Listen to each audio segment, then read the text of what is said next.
SG Consultancy Services. Study MBBS in Russia, Philippines, Uzbekistan.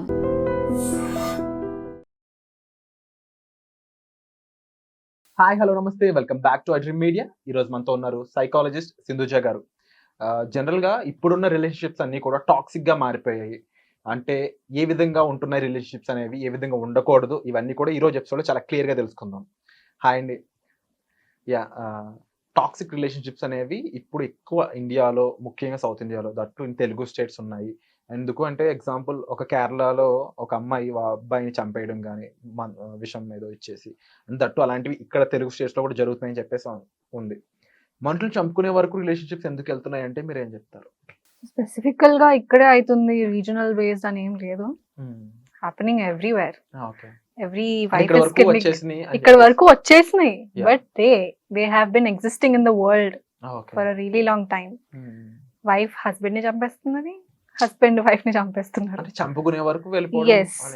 ఇది కూడా మనం చూసుకుంటే you know not understanding their partner అండ్ వాళ్ళ పార్ట్నర్ చాయిస్ కూడా ఎట్లా ఉంటుంది అని అంటే based on their psychological wounds అట్లా ఉండి, అండ్ వాళ్ళకి చాలా ట్రిగర్స్ వచ్చి ఏ గొడవ అయినా అది ఇద్దరిలో ఒక్కరు కూడా కామ్ గా ఉండి సేయింగ్ సారీ, ఈగో పక్కన పెట్టి saying sorry and understanding the other person, you know being a proper companion, అట్లా ఉండకుండా ఉండేసరికి డిస్టెన్స్ పెరిగిపోతుంది.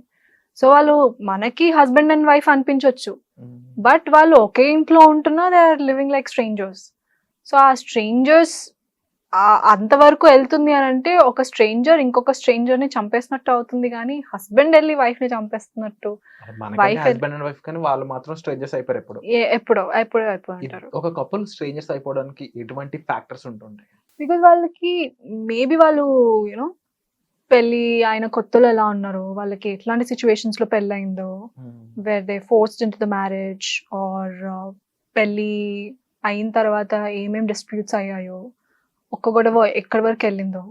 So majority of these women వాళ్ళకి ఎలా ఉంటుంది అని అంటే, if they were forced in to a marriage, ఇప్పుడు వాళ్ళకి చిన్న ఏజ్ లోనే చాలా ఫోర్స్ చేసి పెళ్లి చేసేస్తూ ఉంటారు.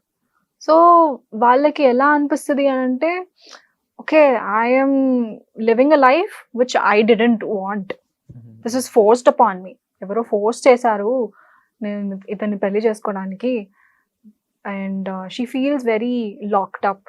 And if the husband is not understanding that, you know she is coming from a place where she, if he is not acknowledging the fact that తను కూడా ఒక మనిషే, తనకు కూడా ఒపీనియన్స్ ఉంటాయి, ఎక్స్పీరియన్సెస్ ఉంటాయి, తనకు కూడా ఒక రెస్పెక్ట్ ఇచ్చి వాల్యూ ఇవ్వకపోయేసరికి తనకి ఇంకా యూనో నా లైఫ్ ఇంకా ఇలా అయిపోయింది అలా అయిపోయింది అనుకుంటూ చాలా యూనో డిమోటివేట్ అయిపోయి, already she is in a lot of pain that maybe she most of them are forcefully married.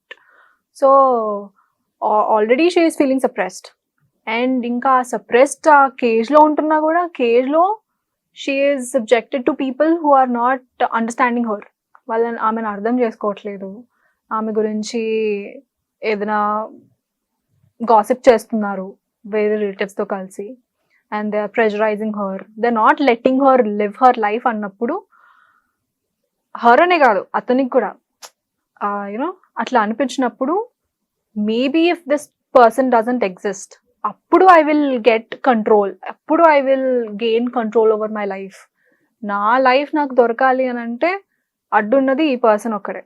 So ఇతన్ని నేను లేపేస్తే నాకు నా లైఫ్ వచ్చేస్తుంది అనుకుంటూ ఆ పర్స్పెక్టివ్లో వాళ్ళకి ఇంకా వేరే ఏం దారి దొరకక ఇంకా they are doing that. So we need to understand that even వాళ్ళు ఎంత అమ్మాయిలైనా, వాళ్ళకి ఎంత ఏజ్ వచ్చినా, they should not be forced into doing anything, because అది లోపల ఉండిపోయి that will burst into something much bigger which can be repaired. Because murdering someone is not, it's not a small thing. You're ending somebody's life. ఇలాంటి stage లో ఉన్న ఒక couple safe గా బయటికి విడిపోవాలి అనుకుంటా, వాళ్ళ మైండ్ సెట్ ఏ విధంగా మార్చుకోవాలి, నెమ్మదిగా వాళ్ళు ఎలాంటి క్రూషియల్ స్టెప్స్ తీసుకుంటే బెటర్ అంటారు? బికాజ్ ఈ స్టేజ్ వరకు వచ్చిందంటేనే మనం అర్థం చేసుకోవచ్చు దాట్ ఎన్నిసార్లు వాళ్ళిద్దరి మధ్యలో ఎన్ని కైండ్స్ ఆఫ్ గొడవలు అయ్యి ఉంటాయి. అండ్ ఎన్ని గొడవలైనా కూడా both of them were not being heard. So ఆ గొడవలన్నీ ఎక్స్కలేట్ అవుతూ వెళ్తూ ఉంటాయి. కిడ్స్ ఇన్వాల్వ్ అయితే అవి ఇంకా ఎక్కువ ఇంపాక్ట్ఫుల్ ఉంటాయి. సో అట్లాంటి గొడవలు అప్పుడు అట్లీస్ట్ ఒక్కరన్నా stepping back and not yelling with them along with them. Because అరిచేవాడన్నా ఎంతసేపు అని అరుస్తాడు.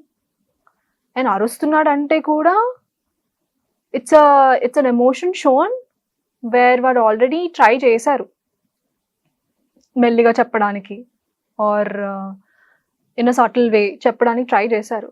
అది మనం అర్థం చేసుకోకపోవడం వల్ల that they are ending up shouting at us. సో understanding the reason, understanding why they are getting angry and understanding the reason why they might be angry అని అర్థం చేసుకుంటూ కొంచెం కామ్ అయ్యి వాళ్ళు ఓపిక వచ్చిన తర్వాత వాళ్ళకి అంటే అరవడం ఆపేసిన తర్వాత reflecting back on the situation, what started the fight, what is adding as a fuel, and వేరే ఫ్యామిలీ మెంబర్స్ ఇన్వాల్వ్ అయితే కూడా ఫ్యూయల్ లాగానే ఉంటుంది ఫైర్ మీద. The more people get involved, the more messier it gets. So ఇద్దరు కూర్చొని మాట్లాడుకోవడం and seeking some specialist help, marital counselling చేసే వాళ్ళ దగ్గరికి వెళ్ళడం and seeking solutions. Family counsellor లేకపోతే ఒక సైకాలజిస్ట్ ఎలాంటి రోల్ ప్లే చేస్తారు ఇక్కడ, ఎలాంటి హెల్ప్ చేసే ఛాన్స్ ఉంది? బికాజ్ బ్యారియర్స్ ఉంటాయి వీళ్ళకి. ఎలా అంటే ఇప్పుడు కమ్యూనికేషన్ బ్యారియర్స్ చాలా ఉంటాయి, ఎస్పెషలీ కమ్యూనికేషన్ బ్యారియర్స్. ఎగ్జాంపుల్ ఇప్పుడు ఒకరికి లవ్ లాంగ్వేజ్ ఒకటి ఉండొచ్చు. ఈ వీళ్ళకి ఆ లవ్ లాంగ్వేజ్ అర్థం కాకపోతే they won't be able to express there love in the way that this person wants. So మనకి నచ్చినట్టు మనం ప్రేమించకుండా వాళ్ళకి ఎలా అయితే నన్ను ప్రేమించాలి అని వాళ్ళు అనుకుంటున్నారో అలా మనం వాళ్ళని లవ్ చేస్తే they will feel loved. Instead of understanding that నేను ఇది చేస్తున్నా, యూ షుడ్ ఫీల్ లవ్డ్ అన్నప్పుడు that will not happen. That will create a gap.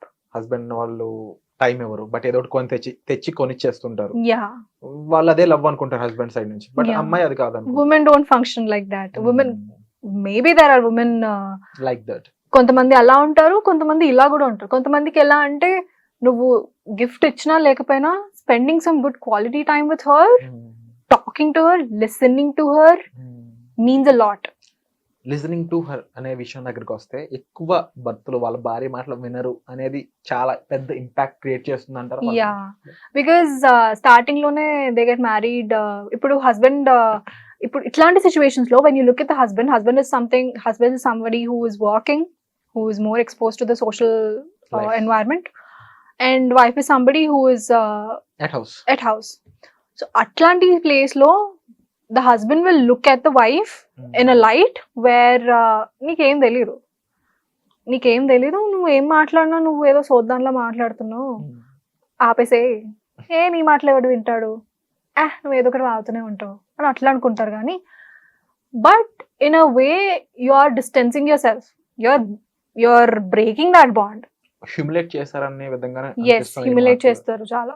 But వాళ్ళ పర్స్పెక్టివ్ లోకి వెళ్ళి ఆలోచించిన, బికాస్ అండర్స్టాండింగ్, యాక్సెప్టింగ్ దట్ మనకి తెలిసినవి వాళ్ళకి తెలియవు, వాళ్ళకి తెలిసినవి మనకి తెలియవు. Women are strong with intuition and understanding emotions. So అది కూడా కష్టమే, సోషల్ లైఫ్ కూడా కష్టమే. So both of them understanding that this is important and that is also important. So you have to communicate in a certain way which catering for both of them. అట్లా అనేసి వాళ్ళు తక్కువ చూసి మాట్లాడేసేసరికి ఇంకా వాళ్ళకి కూడా ఎలా అనిపిస్తుంది, వాళ్ళకి తెలియకుండానే కోపం వస్తూ ఉంటుంది. లైక్ ఏంటి ఇలా నన్ను హ్యూమిలేట్ చేస్తున్నాడు, నా మాట వినట్లేదు. వాళ్ళకు కూడా ఎలా ఇంప్రెషన్ ఉండిపోతుంది, నా మాట వినడు, ఏం చెప్పినా నేను మాట వినడు, ఎట్లా తీసి పడేస్తాడు, నేను ఎందుకు మాట్లాడాలనుకుంటా. అట్లా వినకపోయేసరికి ఇంకా సెకండ్ టైం థర్డ్ టైంకి నువ్వు వినవా నా మాట, నేను ఇప్పుడు అరిచి చెప్తానన్నా నువ్వు నా మాట వింటావేమో, అరిచి చెప్తానన్నా నీకు అర్థమవుతుందేమో. సో ఫస్ట్ వచ్చినప్పుడే మెల్లగా వచ్చి నీ దగ్గరికి ఏదో కమ్యూనికేట్ చేయడానికి వస్తున్నప్పుడు understanding and respecting her as an individual and listening to her, అక్కడే కాన్ఫ్లిక్ట్ సరిగ్గా ఆగిపోతుంది. అంత నెమ్మదిగా చెప్తేనే వినని పర్సన్ అరిచి చెప్తే విట్టడని అనుకోవడం కూడా ఒక రకంగా ఫూలిష్నెస్ అని చెప్పొచ్చా? But she doesn't have a choice. అంటే in that relationship. ఇంటెన్షన్ మాత్రం అవతల వాళ్ళు తను అర్థం అర్థం చేసుకోవాలి. చేసుకోవాలనే ఉంటుంది. Hmm. And she's trying different ways. ఈ కేసులో ఏది సొల్యూషన్ ఏదవుతుంది అంటారు? అండర్స్టాండింగ్ ఎట్లా చెప్తే ఆ హస్బెండ్ కి అర్థమవుతుంది అండ్ హస్బెండ్ కూడా అర్థం చేసుకోవాలి. Even that is not okay. Disrespecting your wife and looking down upon her. As an individual, it will not create a respectful relationship. So understanding that, okay, నా wife కూడా ఒక individual, తన ప్రపంచం నాకంటే చిన్నగా ఉండొచ్చు, but that's her entire world. If she is coming to you and saying something about it, you should be open about it. Same way, నువ్వు అలా ఓపెన్ ఉండి కొంచెం తన మాట వింటే and she will accommodate so much more for you that you can talk about n number of things and she'll be there for you. So women కి ఎట్లా అంటే if you give 10%, they will give you 90. So ఈ rule and ప్రతి ఒక్కరు అబ్బాయి అర్థం చేసుకోవాల్సిన rule అని చెప్పొచ్చు And అనుకుంటా. also understanding what exactly she needs. తనకి ఏం కావాలో కమ్యూనికేట్ చేసుకోగలగాలి. తన మాట వినడం అయి ఉండొచ్చు, తన అర్థం చేసుకోవడం అయి ఉండొచ్చు, తనకి Yes. అవసరమైంది ఇవ్వడం అయి ఉండొచ్చు. గుర్తు పెట్టుకోవాలి కూడా. గుర్తు పెట్టుకొని తనకి ఇలా ఎలా చేస్తే నచ్చుతుంది, ఎలా మాట్లాడితే నచ్చుతుంది, ఎఫర్ట్స్ పెట్టాలి. అర్థం చేసుకోవాలి ఫస్ట్. అర్థం చేసుకొని వాళ్ళకి అర్థమయ్యేటట్టు మనం వాళ్ళని లవ్ చేస్తే they will feel loved. Wonderful information అండి. ఎలాంటి ఇన్ఫర్మేషన్ అనేది మీకు ఇంకా కావాలనుకున్నట్లయితే ఈ ఎపిసోడ్ లైక్ చేయండి. అండ్ వచ్చే ఎపిసోడ్ మళ్ళీ కలుద్దాం. టాక్సిక్ రిలేషన్షిప్ కి ఒక ప్రాపర్ సొల్యూషన్ అయితే ఇక్కడ సింధుజ గారు ఇవ్వడం జరిగింది. దీనిపై మీ అభిప్రాయాలన్నింటినీ కూడా కామెంట్ సెక్షన్ మెన్షన్ చేయండి. Thank you so much.